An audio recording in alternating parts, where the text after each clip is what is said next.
Hi, I'm Senator Jeff Merkley. I love my home state of Oregon, which is a mecca for outdoor activity.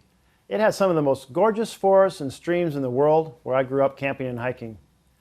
But now my beloved state is in trouble, and the reason is carbon pollution from fossil fuels driving climate chaos. That pollution is hitting hard our forests and farms and fishing, the three pillars of our rural economy. To understand the size of the problem, I invite you to do an exercise with me. Hold your breath for 3 seconds. Ready? Take the breath in. Exhale. Well done. The air you just had in your lungs has 33% more carbon in it than when I was born. That is a massive change in a single human lifetime. Our planet has never seen such a dramatic change in such a short period. And each and every molecule of that surge in carbon is trapping heat. In my home state of Oregon, that means longer fire seasons with hotter, fiercer fires damaging our forests and timber economy, and smoke from those fires damaging our health and our businesses. It means a mountain snowpack that melts earlier, diminishing water for both healthy trout and salmon streams and summer irrigation for our farmers. It means damage to our oyster industry from more acidic, carbon-polluted ocean waters. 2 major reports came out last year, one from the Trump administration and one from the Intergovernmental Panel on Climate Change. And they both tell us the same thing, that warming is accelerating faster than we anticipated and poses enormous challenges. But we don't need scientific reports to know there is a problem, because the facts are in front of us on the ground. More powerful hurricanes in the southeast United States. Tornadoes and torrential 500-year floods in the heartland.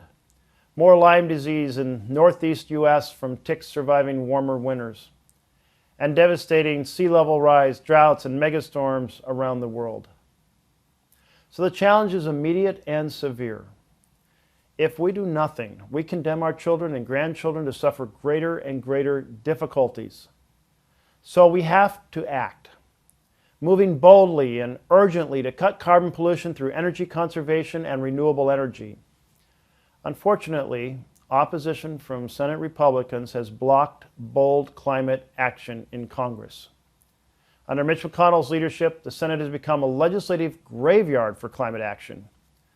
But local governments have been fortunately stepping up to help meet the challenge. Over 100 cities have committed to reaching 100% non-carbon renewable electricity, and 6 have met the goal already. Other cities are working on the additional major challenges of transportation and buildings, replacing fossil furnaces with heat pumps, insulating buildings, improving bike and transit systems, electrifying city cars and buses. To learn more, Senate Democrats' Special Committee on the Climate Crisis invited mayors from 5 cities across America, including Portland, Oregon, to testify this week about how they are rising to the challenge. They shared valuable information that we hope other cities and local governments will keep in mind as they draft their own climate goals and legislation. And as we rebuild our energy economy, we will create millions of jobs.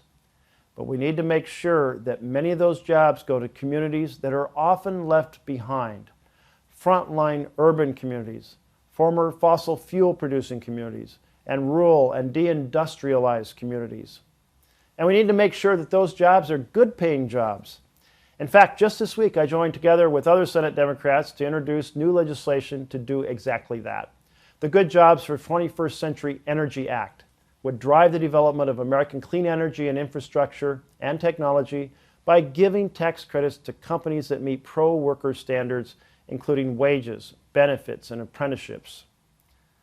Carbon pollution and climate chaos are making things worse in Oregon, worse in America, worse in the world. It's time for America to lead at home and abroad to turn things around.